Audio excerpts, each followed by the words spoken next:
time. Hooray!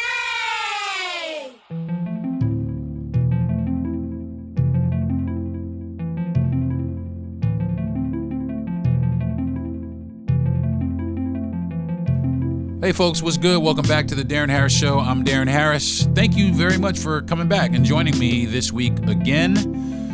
I hope you had a good week this week. I had a pretty decent week. It was really good. Spent some quality time with the wife. That's always great. The weekend was good.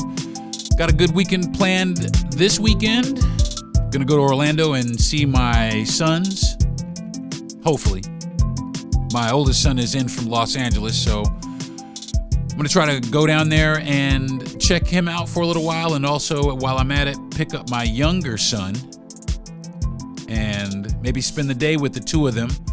My oldest son flies back to Los Angeles on Sunday, so hopefully I'll be able to link up with the both of them. That would really mean a lot, and I think it would do me some good. Mentally, like as far as how I feel mentally about things, because my kids are one of the reasons that, you know, I've gone through what I've gone through, and to be able to spend time with them is very, very important and precious to me. So I want to definitely try and make that happen. My wife is excited as well to kind of spend some time with her stepsons. Maybe we can call over her son and Marcus can meet Deron, which would be great. I would love that. I would love that because her two kids have not yet met my oldest son. They've both met my youngest son, but they haven't met Deron yet. He was the only one that wasn't at the wedding. So it'll be good for him to kind of get to know his stepmother and for her to kind of get to know her stepson. So that's what's going on in my life this week. It was good. It was pretty good. So today, like I said, I want to talk about the whitewashing of hip hop culture. Now, a lot of people like hip-hop culture. Yeah, I know it's kind of a culture thing, especially white folks, and it's not your fault, and that's fine. But it is for us, it is a whole culture thing. Some of you do get it, but a lot of you don't really get it. You don't really get our culture. You enjoy the music, but you don't really embrace or accept our culture. I'll give you an example. You have somebody that goes out to the clubs. You got a group of white girls at the clubs. And Nelly comes on. It's getting hot in here, so take off all your clothes. And what's happening? They're singing right along with it. And that's good. That's good. That's what it's for. It's to get everybody up and dancing. But how many of those white ladies do you think know anything about black culture or hip hop culture at all?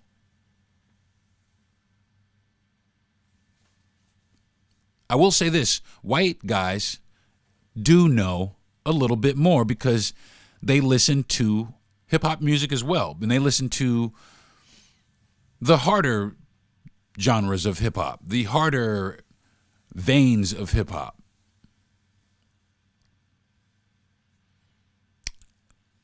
There's a lot of use of the word nigga.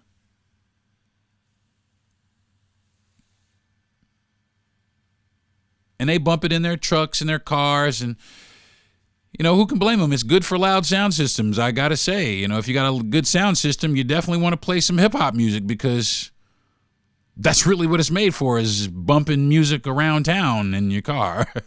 I mean, if you want to do that. It's made for other things, but it's really good at testing out your sound system. That's been done on purpose. But in regards to that, a lot of white guys do know about hip hop culture, or some about hip hop culture, but not too much. Very few know a lot. I met one guy one time, and he wasn't a rapper or anything. It was just a fan of hip hop music, real hip hop music, like underground hip hop music, like hip hop artists that, some black people don't know. This kid was a student of it. He was a student of hip hop culture. You could see it all the way down to the way he spoke. And when he did speak, he had so much respect for it and so much respect for the pioneers of it that I was taken back. I was thoroughly impressed with this guy. I was like, wow, man, he taught me some shit. It happens. It does happen like that because some white people do love the culture that much. They are very accepting of that culture, of that part of our culture. And it is a gateway to helping them get to know more and learn more about our culture, right? But this is about the whitewashing of hip hop culture, right? While that it may be that this guy has, this affinity and this deep love for hip hop, there are other people on the other side of that spectrum that just listen to it just because it's good background noise, boom, boom, boom. They get to pretend that they're these hardened thugs for just a little while they roll around in their neighborhoods. But when they see some black folks, they're not as down. They're not as militant. And if you think that some of these white kids don't sit in these cars or in their rooms by themselves or amongst their other white friends, and when the parts come up in the song where they say nigger, let me say it like I would say it, where they say nigga, you can best believe they're looking around, and when they feel safe and comfortable, yeah, they say it. It's a word, just like it's a guilty pleasure. The word is a guilty pleasure. It really is. It's like cussing for the first time. Remember when you said fuck for the first time? Remember that? It was like, ooh, I said fuck, yeah. Remember that? It's kind of the same way with that word and everybody else but black people. Excuse me, the only other race of people I will say get the pass for that are Puerto Ricans. It's New York Puerto Ricans in particular. You know what I'm saying? Because we identified long ago that we are all the same people. You know what I'm saying? We all the same people. So in that, and also the hip hop culture in New York really was birthed by the black and Latin culture because, the Latins had a lot to do with it as well. They were catalysts just as much as black folks was. They was right there at the beginning, right with us. So it is an our thing. It is a thing that, these two kindred races kind of share together. You know what I mean? So it's really like a symbiotic thing between especially like I said, especially in New York. I'm not sure about other places, but I know in New York, there's it's a symbiotic type relationship between blacks and Latins in that city. Now that's not to say we don't get angry with each other from time to time, but the one thing that we all can agree on and strike and have a good time with is hip hop. Is hip hop in general, all veins of hip hop music. Hip hop is what drives us. I could say that as a New Yorker. I could say that for that whole area, and the Latins in Philly, the Latins in New Jersey, the Latins in Connecticut, Brooklyn. I mean, in New York. Those folks have a symbiotic connection to hip hop and each other. So for a long time, it was that. It was that. In the beginning, all right, let me back it up a little bit. Let me give you a quick hip hop history lesson. Okay, boys and girls, do you know the birthplace of hip hop? Now, some of you already know, and if you already know, keep your hands down. Okay, you over there in the back. Yeah, you don't, I can see that a lot of people don't know the origin of where hip hop actually came from. Now, it came from a lot of different elements in music, but it was culminated and put together on 1520 Sedgwick Avenue in the Bronx by a DJ by the name of Kool Herc. And what he used to do is he would play records, like soul records, like R&B records, like Teddy Pendergrass and up-tempo music but what he would do, though, is when it got to the breaks, what he did is he would loop that and loop that and loop that and loop that until he had a beat, until he had a beat. And then people came behind that beat and they used forms of poetry that they just write, that simple poetry that they wrote to go over these beats. Yes, yes, y'all, and you don't stop. Rock all night, and you don't stop. Say ho, to get parties hyped and started. After a while, you had the birth of the MC, which later on became what we call today rappers. Now, there's a difference between a rapper and an MC. Rappers rap. They take words and they rhyme. MCs, they control the entire place. They not just rapping words. They are in control of the whole party. They're in control of the whole situation.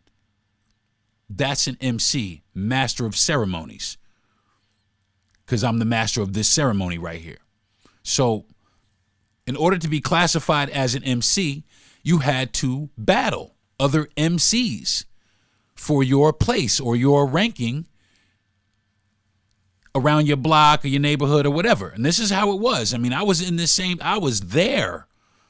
I was MC Magic D. Yeah. And I had a partner. His name was MC Power D. And it was power and magic. We had magic powers.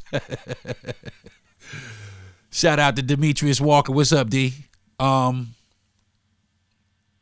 We had magic powers, and we used to listen when hip hop first came out. When it first came out, we were in it was me and my brother used to sit in the Bronx. We was living in the Bronx in Co-op City. I was in the 4th, 5th, 6th grade, and we was listening to just breakdowns on 92 KTU was the radio station that we enjoyed our hip hop on. And the other station was 107.5 WBLS. And two of the greatest radio stations in the world to me, by the way. Shout out to both of those stations. 92 KTU, I believe, is something else now, is freestyle music or like I don't know. It's that kind of music now. But shout out to that because they brought a lot of hip hop to New York City. Both of those stations gave hip hop a chance with Cool DJ Red Alert and Mr. Magic and Marley Marl. Those was the two DJs, and every night, every weekend night, we would sit down and we would take our tapes. Me and my brother, we would sit down and we would get our tapes and we would sit down and record all these rap records. And we learned all kinds of rap. Love Bug Starsky, Tila Rock and Mantronics, so many more. The Cold Crush Gang, the Audio 2, the Ultramagnetic MCs, so many real hip hop artists. And that was the birth of hip hop. And it wasn't what it is today. It wasn't violent. It wasn't a violent thing. Hip hop was not violent. It was unity. It brought us together, as a matter of fact. It didn't separate us. It brought us together. It promoted good time and good faith and good fun. It was awesome. I remember me and my crew, after we formed a crew, my man Virgil, we call him V Superior. I think he goes by Majestic now. What's up, Madge? Shout out to my mans.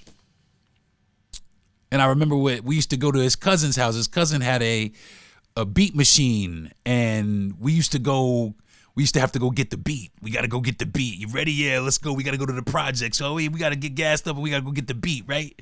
You ready to get it? Yeah, let's go. Let's walk. And we had to walk down to the projects and pick up a beat from Virgil's cousin. We'd sit there and he'd make us a beat. And then what we would do is we would go to the skating rink. And we had shirts made and everything. We would go to the skating rink and we would rap against other rappers, other MCs. And it was fun. And we would battle each other, verbally. And the other part of hip hop came along with that. The other part of hip hop came along, which was breakdancing. I breakdance too. I'm all elements of hip hop. Okay? I breakdance, I graffiti write, my fashion is hip hop, I rap, I do everything. I'm a DJ, I do everything in hip hop culture. I am the epitome of hip hop. I love it to my bones. I love other music too, but hip hop is my first music of choice. I'm always looking for the hip hop station. If you ask me or turn the radio on Indeed, you could just expect right off the bat, I'm looking for some sort of hip hop. Now I'm older now, so I'm looking with some hip hop with a little bit more substance, but it's always going to be some form of hip hop. So what is hip hop? Hip hop is rhythmic poetry that tells stories of urban people, specifically about black and brown culture. It is social commentary about the life in our societies, about the black and brown culture, the black and brown experience in these societies. Because let's face it, folks, America ain't never been great for black folks, and it's probably not been great for Latin folks either. You know what I'm saying? POCs, any POCs anyway, any people of color, it hasn't really been that great as a collective. You know what I'm saying? Maybe individuals are having a great time and don't see it, but as a collective, it's never really been a great country for anyone except for white people. And hip hop is a lot like the blues. It was forged out of heartache and poverty and tough times, and this was a way to have good times or to bring your spirits up when time got rough. And damn sure it did. We crowded around the radio to record, and then we would come down to Florida with these tapes, and we would spread them around to our cousins, and we would leave some behind. And man, this was a world premiere, and they didn't hear this music. They didn't hear it. There was no internet, so they didn't really get the music the way we got it up there, because that's where it came from. So nobody really got it. But after a while, people started getting it, and slowly but surely around the country, as we all know, you started getting East Coast, West Coast rap, down South rap, Midwest rap. You know what I'm saying? But it was mainly black and brown participants, black and brown artists. But then, close to the pioneering of hip hop, which they are, some of the pioneers of hip hop, and one of my favorite hip hop groups were the Beastie Boys. It was the first white rap group. Major rap group. First white major rap group. The Beastie Boys. Some of you black people are like, what? Who? Word? The Beastie, the rock dudes? Nah, man. The Beastie Boys, especially actually, I love all their albums, but their first album, dope. A lot of stuff that you hear, I'm going to tell you what. If you hear a beat with a reverse drum track, that came from the Beastie Boys' Paul Revere. That was Paul Revere. Now, here's a little story I got to tell. It was dope.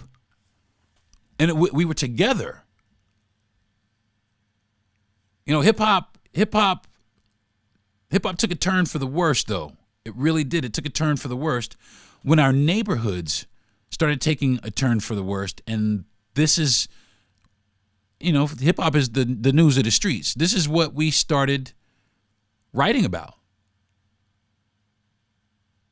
The tragedies in the street, the crack game, pimps and hoes, robbing and stealing, shooting and killing each other over these things, by the way. Poor socioeconomical status. All these things played a factor in the development and the forging of hip hop today. I mean, you had all kinds of veins. You have conscious rap, you have gangster rap, you have, there's a few other types. I can't name them all right now. I should have probably did a little bit more research, but you've heard many types of rap, many types of hip hop. Everybody has. It's all a form of hip hop. And a lot of music is derived from hip hop, like drum and bass and jungle. Those musics, a lot of it's derived from hip hop. Those are hip hop beats sped up and added bass lines. That's a vein of hip hop. So hip hop has influenced a lot of type of music also. So let's get into it. I've gone over it. Well, the 4 categories of hip hop are rapping or MCing, breakdancing, graffiti writing, and hip hop fashion. Like I said, I am all of that. There's types. Okay, here it is. Types of hip hop, types of rap: conscious rap, gangster rap, pop hop, party anthems, country rap, and gospel rap. There's gospel hip hop, and some nice dudes out there that nobody really gives a chance because it's gospel. Can't expect me to listen to gospel music, can you? Why would I want to do that? Why would I want to seek salvation? But yeah, gospel. And there is white rap. And it's starting to become more and more prominent. There are some very high-profile white rappers. There are. And I started with the first one, which were the Beastie Boys. But then after the Beastie Boys, you got another really good rap group in third base. Third base, MC Search, that white kid could rap. Search could rap his ass off. Search was, and gets mad love and mad respect in the hip hop culture because he was one of those kids who embraced and loved the culture. Vanilla Ice, on the other hand, was a person who used hip hop to gain notoriety and fame. He got paid off of our culture. He was the first person to get paid really off of maybe Blondie. But Vanilla Ice was the first person to really get paid off of, I was this hip hop dude, and turned out to be not that hip hop dude.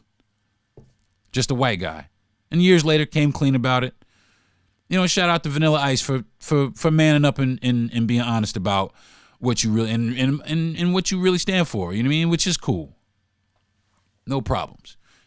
But then you had House of Pain, right? Now, House of Pain, hip hop started getting edgy for white folks, a little bit edgy. Now, House of Pain, while they was, I think Everlast was the lead MC for House of Pain, but they were Irishmen, and they were into Irish things, and they were very pro-white, which is not a bad thing. Okay, be pro-white, be proud of yourself, be happy for yourself. That's cool. You don't have to be, you don't have to hate yourself. They came out with some good music, Jump Around, but I think that was the only thing that they really had that was really, but they did, they was all right. Everybody jumped around. I jumped around. Didn't you jump around? Motherfuckers was jumping around. But then after that, it got serious. Because then you started getting rappers, you got Eminem. Eminem came along. And at first, they gave this cat so much shade. It's not even funny. When they really shouldn't have, because he was there for real. He was there right there for real. He went through the trials and tribulations to be the MC that he is today. Look at him. He's a beast. He's a lyrical beast, and always will be.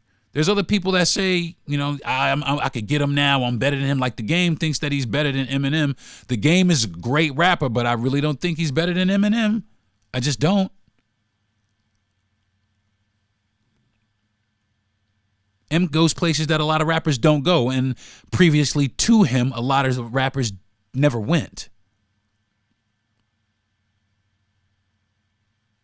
Especially white rappers. NWA, the West Coast, they started really kind of doing it up with the gangster rap. So that rivalry between the East Coast and West, that started and fueled with the drug war. That started the East Coast West Coast hip hop beef. And it was big beef. People got killed. Two of the greatest rappers in history, Biggie and Tupac, casualties of the East Coast West Coast rap war, which is fucking stupid. Because we didn't get it back then. New Yorkers didn't get it. We looked at other people, wanting to rap and make beats or rap over as, you biting my style, as opposed to looking at it as a form of flattery. They were so enthralled by what New Yorkers were doing that everybody wanted to do it. And now it's the same thing with hip hop. Everybody, all genres, every people around the world has a form of hip hop. They're so enthralled by hip hop that they copy it and make it. There's a French guy named Peter. That dude can rap in French. You know what I'm saying? But he's hot shit. Girls, like I said, gay rappers, Lil Nas X can rap. Like it or not, gay, straight, or indifferent, whatever, that dude can rap.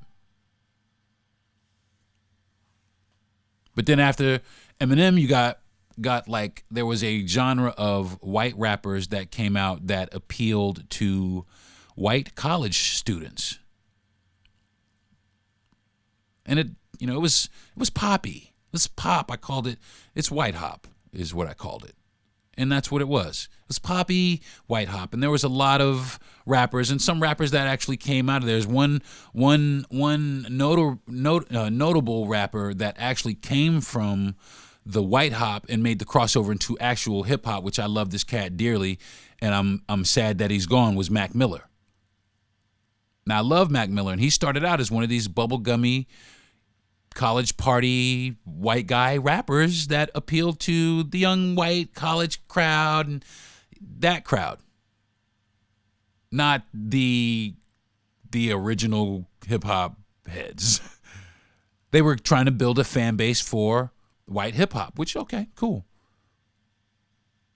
But Mac Miller,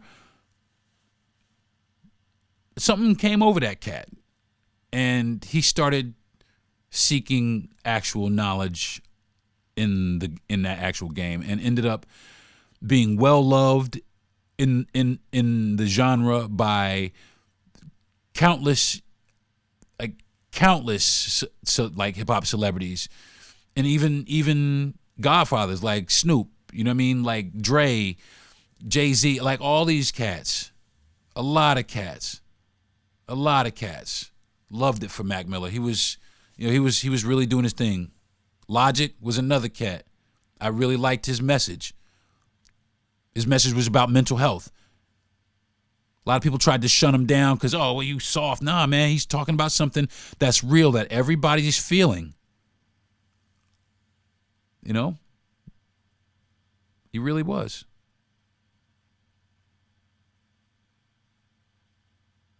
I listened to that song that he made about suicide, 1-800,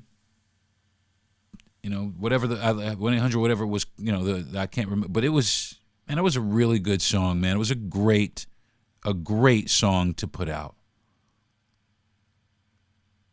Great song. And I think one of his label mates, Joyner Lucas, put out a song called I'm Not Racist. If you have not seen that video, please, everybody, go look at it. It's by a cat named Joyner Lucas, and the song is called I'm Not Racist.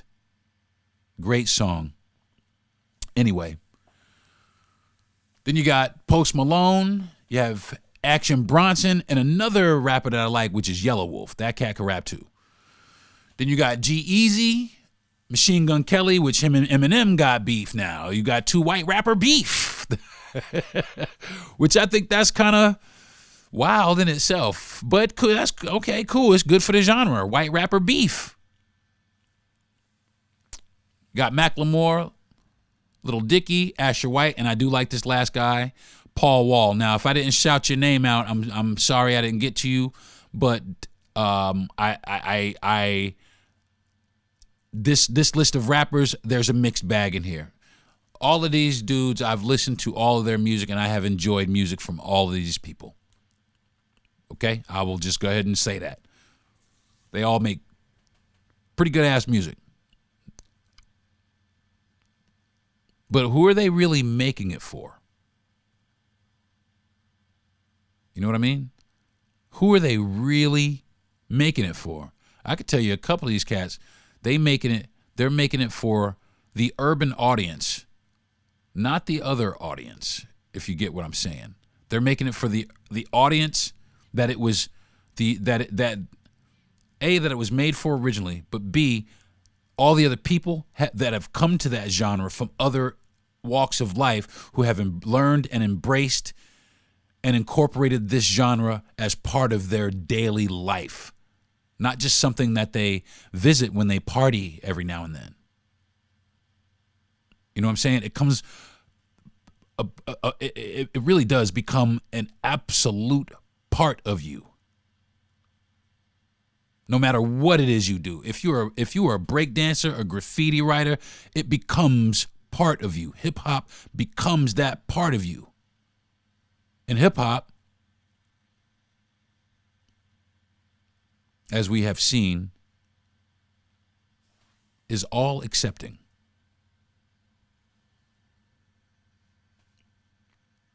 Now there's some genres of white rap that I'm kind of baffled with.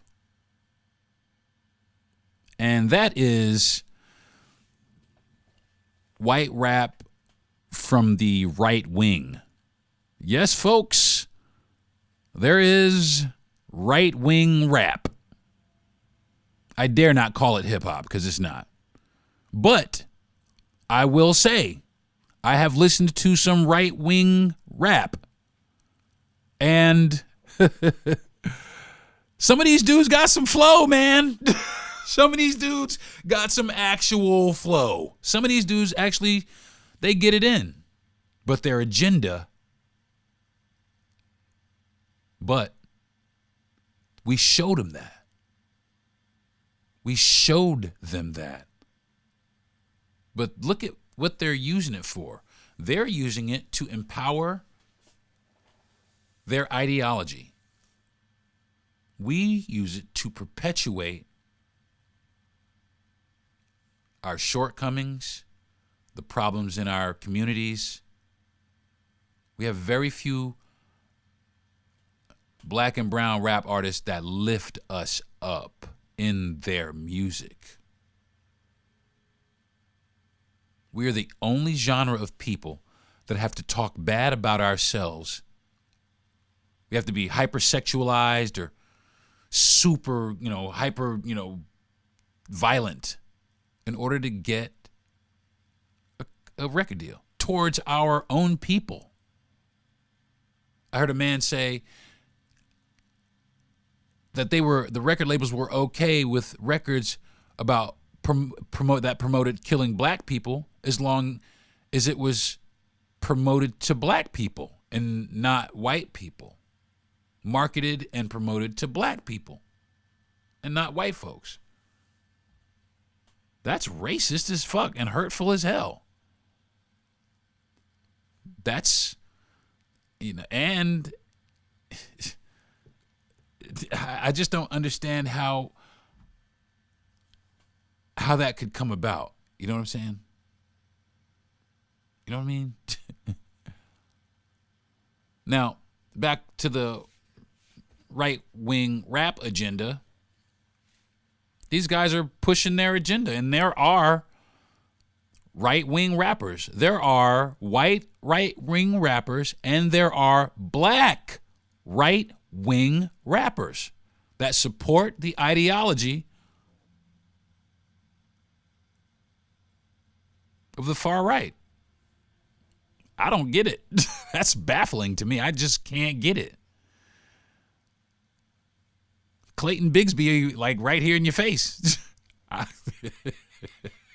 My bad. I'm sorry. But I mean, I don't get it. I understand why a lot of people use hip hop culture, because it is a quick way to burn something into your brain. It really is. Beats are great, lyrics are catchy, clever, thought out, great. I had to change the subject, and I'll get back on the subject again in here in a second, but I saw on YouTube there was it was a trio. It was 3 people, but it was 2 rappers, okay? It was an old white dude, and it was an old white lady. And they had a song called Jesus Christ is My Nigga. Look it up. I think it's still out there. It's hilarious. It is absolute hilarious. It's so funny that I actually have forgiven these people for calling Jesus Christ a nigga. It's hilarious. It really is. I fucking love it. I actually have it saved on one of my social media platforms when I want to show people something that I think is extremely hilarious. That's what I show them. One of the things that I show them is that clip. And it's just funny. And hip hop, hip hop is just one of those things, man, that everybody thinks that they could do it, but they are wrong. Everybody can't do hip hop. I've seen it with my own eyes. I've watched people straight up butcher hip hop in every form, from graffiti to breakdancing to the fashion, and yes, definitely to the rapping. I've seen the butchery of hip hop over and over and over again by everybody. And yes, also by black people. Yes, we butcher hip hop just as well. We have a little bit easier time getting on the horse, but you get what I'm saying. So,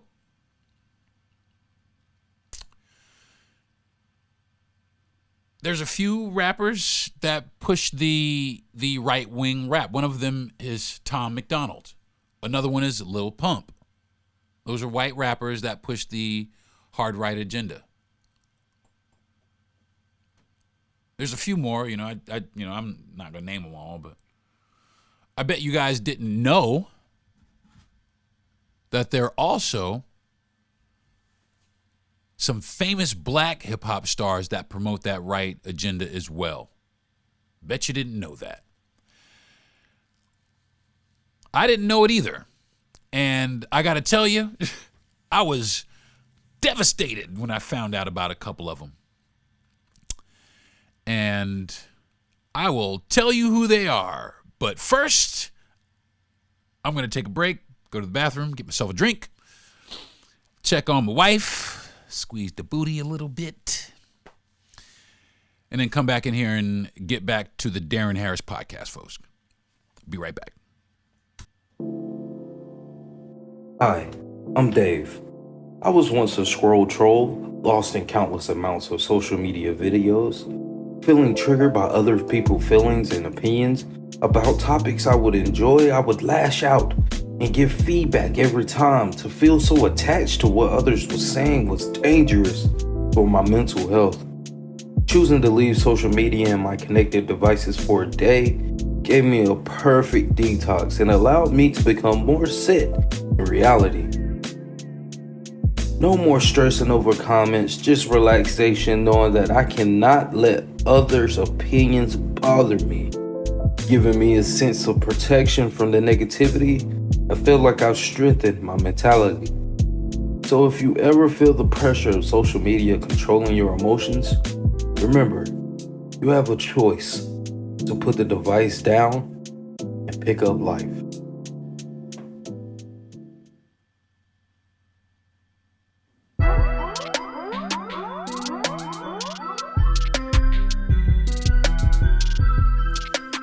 Hey folks, what's up? Welcome back to the show.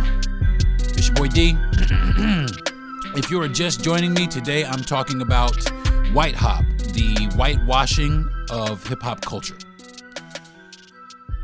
Before I left, though, I was talking about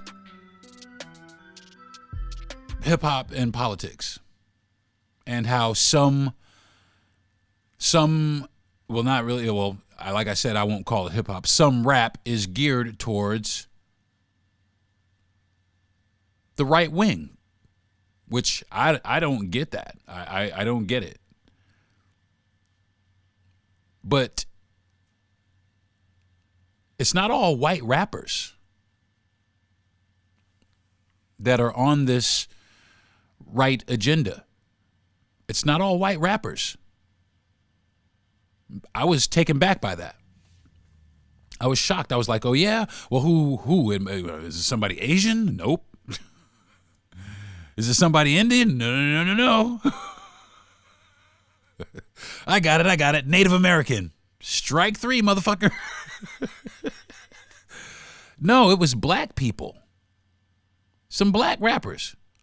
And not just that, some black notable rappers. I mean, notable rappers that support a right agenda. I'm not sure how far right they lean, but they definitely lean to the right. I think that's a conflict of interest. But people keep their politics to themselves, and they kind of just let the surface happen. That's fine. So, I got to tell you, I was really, really shocked to find out some of these people. I was shocked. I mean, the reason I wanted to rap is because of this guy. The reason I wanted to be a hip hop dude was because of this guy. I was devastated when I found out that LL Cool J leans to the right. He leans to the right. I don't know. He must like the way they say his name. LL Cool J instead of LL Cool J like it was. I don't know. Lil Wayne leans to the right. He had a meeting with Trump about prison reform back in 2020. Who else? Kodak Black also, because he got released from prison by Trump. So he actively was like, yeah, you my man. I guess if you let me out of jail, I might kind of like you too. We all know that Kanye is, but I bet you didn't know that Ice Cube was. Ice Cube leans to the right. So does 50. 50 leaned to the right. As well as Waka Flocka. Just to name a few. I got to say, I was confused. I was very confused about the black right-wing hip-hop artist. The black Republican hip-hop artists. And there's a movement of black Republicans. There just is. But I was specifically taken back by the hip-hop culture because I always thought that was the reason that hip-hop came about, was because of the laws and the oppression of the right and some of the left. But the right, they're just brazen and blatant with their shit. They make rap songs about going against the establishment. Some of these artists that I mentioned make songs about going against the establishment. And now I find out that you vote for the establishment? Come on, y'all. Come on. But okay, all right. I mean, if that's what you want to do, who am I to pass judgment on you? I'm not passing judgment on you. Like I said, I just find it peculiar. I find it strange, and I wouldn't do that myself. But still great rappers. Still great rappers. Will not take that away from them.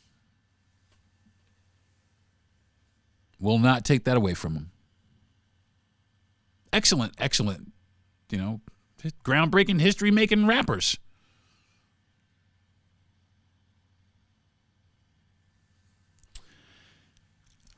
Honestly, I think hip-hop and politics should stay out of it, but that's like every other type of music. They had so much anti-war music at Woodstock, but that was it. They had anti-war music, not anti-each other music.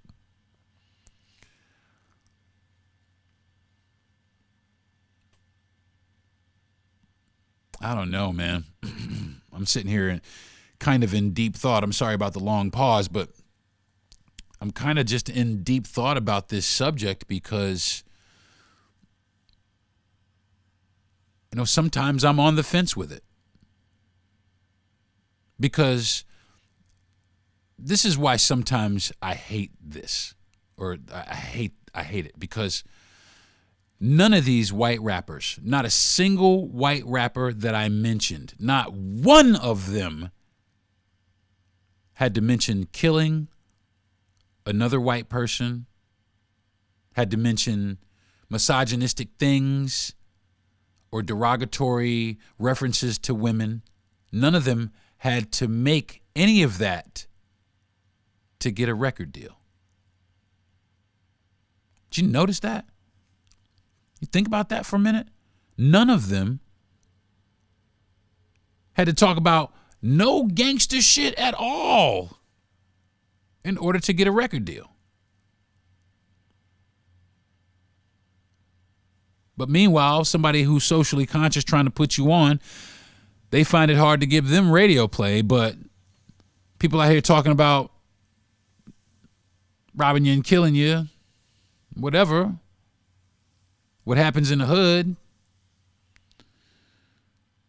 they bump that shit all over the world.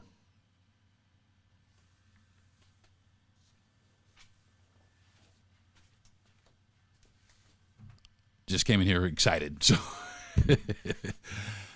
but, like I was saying, none of these people had to talk about any of those subjects to get a record deal. And it almost seems like all of our rappers, or all of our, except for the early ones, all of our rappers had to really talk about these type of things in order to get a record deal. Why? Because it perpetuated that ideology in our communities. You notice that, folks? We could have changed that. And we still can, really, believe it or not. I think that we can. But it's going to require that the young people, actually give a fuck about it. They care enough to make more music that celebrates black people, celebrates brown people, people of color. Make more celebratory music. We need to celebrate. We need to celebrate blackness. We do. We need to celebrate who we are. We must. Instead of tearing each other down. We got to stop it. As simple as that. I wish the Lord or somebody could lay some hands on Chicago. Come on, fellas. Let's wrap this up. Let's wrap it up. We still killing our leaders. Nipsey Hussle. Let's wrap it up, y'all. Let's wrap this up. You know what I'm saying? Because we can get deals other ways. We don't have to rely on white record executives anymore to distribute our music or give us record deals. We can do it ourselves now. We can get famous and do it ourselves now. We don't need your major label now. We don't need you. We don't need you telling us what type of music we can and can't play on your label, because there's labels who will let us say what we want, that'll promote our music just as rigorously. Maybe not with as much money, but hey, at least the right message is getting out, right? And that's all I really want, is for the right message to get out, because we've spent years, almost 50 years doing the opposite. Almost 50 years of beating it into our heads that bitches ain't shit but hoes and tricks. Great song, by the way. Great hip-hop song, by the way. Shout out to Snoop. But I'm serious though. We have to. Got to get a hold on it. Now, what was I saying before? Oh yeah. Like I said, we didn't have to do that.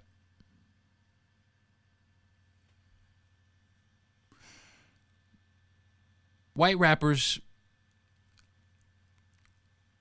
I don't want you to stop. I really don't. I think it's great that there's diversity in hip hop. But all I ask for white rappers is, if you're going to embrace our music, then you need to embrace our culture as well. You need to embrace who we are as a people as well.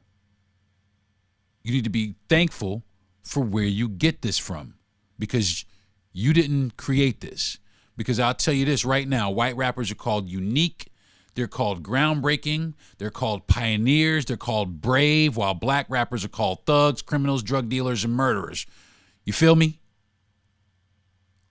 So y'all, even in this genre, you've been born with a so-called silver spoon in your mouth, because you didn't have to go through any of the struggle that a lot of these artists went through to be and get to where they are, who they are and where they are. Dead ass. So you need to be thankful for it. Now, the other side of me is like, I'm angry because sometimes I feel like we just gave it to them.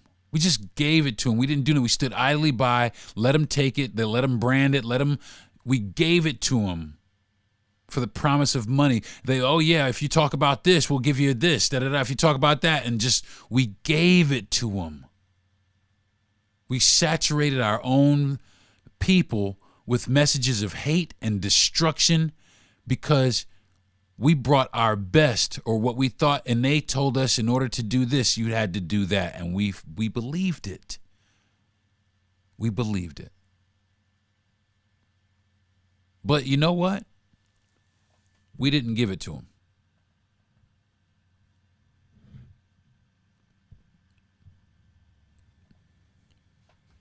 We didn't give it to them. A lot of it was confiscated from us. A lot of it was just adapted. A lot of it was just plagiarized and taken. And those are the things that get me upset, is when people take advantage of it because they want to make some money behind it. Like when you see a McDonald's hip-hop commercial, or you hear a whack-ass hip-hop beat, or you see a workout video with some white girls on the front talking about hip-hop dance. This chick knows nothing about hip-hop, and she's out here trying to teach you how to hip-hop dance. Doesn't make any sense. It just doesn't make any sense.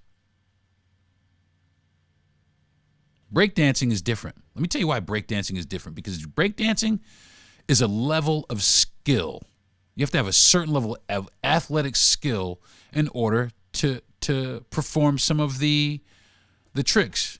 Ask me how I know. I'm a breakdancer.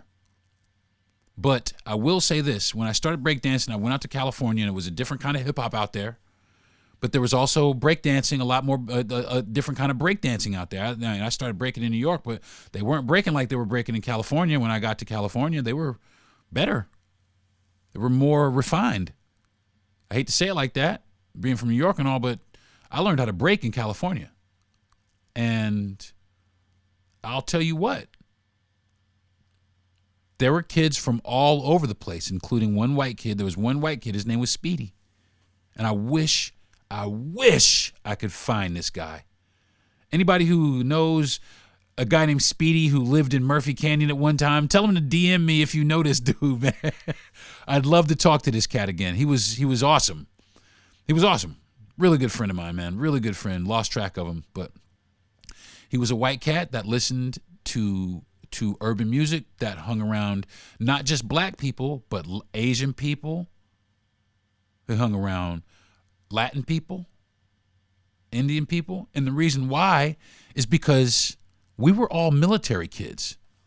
We all lived on the military base. So there were kids from all over the place, all over the world.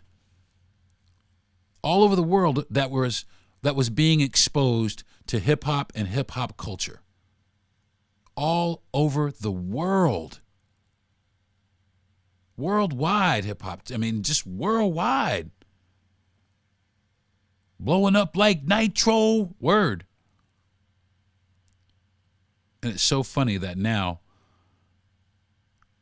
that hip hop is blown up like nitro, there's still some people out there that still want to stick the knife through the windpipe slow. We got to wake up. Got to wake up. Got to wake up. Got to wake up. Okay. Next, I want to talk about what happened. How this happened. What happened? You know, what happened? What made white people brave enough to start rapping?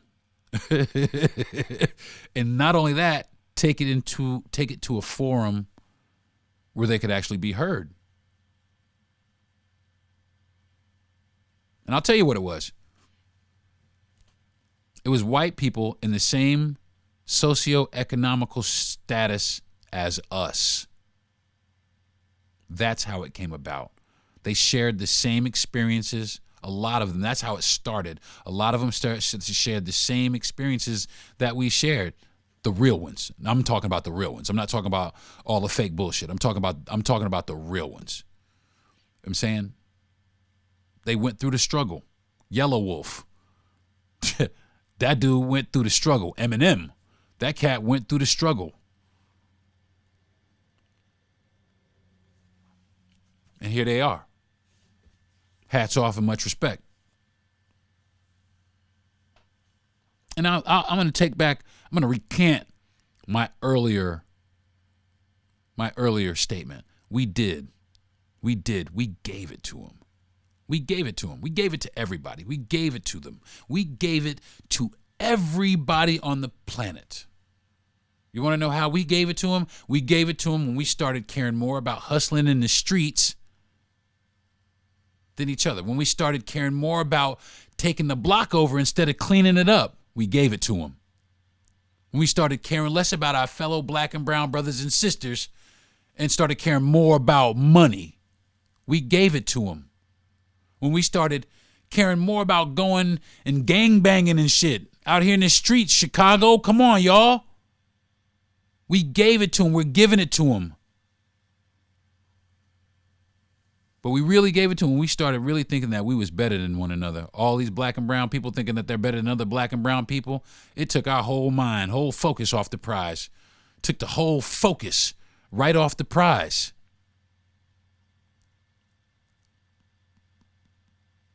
It's got to be something different. Hip-hop's got to change. Otherwise, it is going to become one of those genres where There's not very many of the pioneers left in it. People just using it as a catalyst to get money and walk around with, a bunch of money in their hands, and that's the younger generation. But that was also my generation also, because I seen plenty of motherfuckers taking pictures with money and Uzis and Mercedes Benz and pit bulls and shit like that. You got to stop. We got to stop, because that's what we are portraying to ourselves. We're projecting to ourselves. Oh, this is what we see in the streets. Well, then clean up the street. It's that simple. Clean up the street. I don't know how else to fucking say it. Clean it up. Just clean it up. Just clean it up.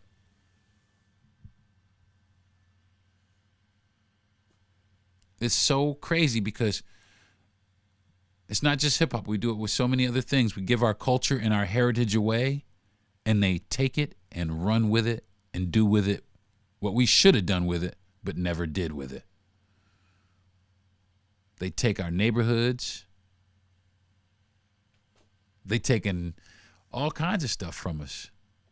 They're taking it from us. They're not even asking if we can have that. But okay. All right. But on a serious note, I do think and I do applaud all the white rappers. I really do. I really do. And this is, I'm not being funny. I'm not trying to be, I'm not trying to be a douchebag. I'm really genuine. I really want to say hats off to you guys, because you did. You guys put the work in to get what you wanted, which was a life in hip hop, which is not a bad life, which I'm sure that you guys are understanding. And that's cool. And like I said, as long as y'all keep it real, you'll always have a fan in me. But to the white rappers out there that represent nothing but hate, to the white rappers out there that the only thing they're trying to do is get rich off the genre, to all the rappers, white rappers out there that don't put in the legwork, like the Island Boys, them assholes. Fuck y'all, okay? From the deepest reaches of my balls, fuck y'all.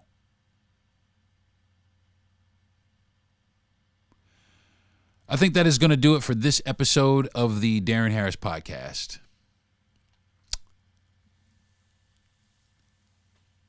I had fun talking about this. I really did. I had fun talking about this subject. I want to invite any white rappers or any rappers, any I don't care, any race of rappers. I'm inviting you guys. Hit me in my DM, man. Hit me, male, female, I don't care, gay, transgender, I don't care. If you rap, hit my DM. Let's have a conversation, because, like I said, hip hop is everywhere now, and hip hop touches everybody. Yes, there are some assholes that use it as a catalyst to make money, and they have no affinity to it, but real hip-hop touches people. It touches people. And those people are kindred spirits. You feel me? Those people are kindred spirits. They are joined together by the bond and the love of hip-hop, hip-hop, hip-hop. I love hip-hop. I always will love hip-hop. Thank you, hip-hop, for being my lifeline a lot. I really do want to say thank you to all the great rappers out there, all the rappers that sucked to give us the gauge or the litmus test. I want to thank everybody. I want to thank everybody involved. Even the record executives who gave the first gangster rap, hip hop, that gave us a voice. Somebody who actually gave us a voice that let us say what we really wanted to. Thank you for that. So that's going to do it for me, folks. I want to thank my wife, my mother, and my father. I want to thank my guests. I want to thank my best friend for, putting my podcast together. And I want to thank the label and the person who gives me the platform, Mr. Gentry Thomas. Thank you very much for letting me do this on your platform. I really do appreciate it. And with that being said, I have a couple of white friends that have a hip-hop station. And it's actually pretty dope. If you guys are into it, I really think that you should download the Shaq Fu Radio app in the App Store or in the Play Store if you're on Google. But I think it's in both places. You can get it anywhere. You can also go to ShaqFuRadio.com and check it out. They play all the great classics. They have great mixes. They got cool DJ Red Alert that submits mixes from every now and then. Shaquille O'Neal is the namesake of the station, and he turns in mixes. I'm a DJ. Hell, man, I might throw in a couple of mixes, and you can listen to me on my podcast, and you can listen to me on Shaq Fu Radio. Put it together on the 1 and 2s for hip hop, baby. So, again, thank you folks very much for tuning in to the Deron Harris Podcast. Join me next week where I think what I'm going to be talking about, you know what? I'm going to save it. It'll be a surprise like it is every week. So I'm going to go in the house and puff, puff, pass. Puff, puff, pass to myself and turn on some hip hop. Thanks for listening, y'all. Peace.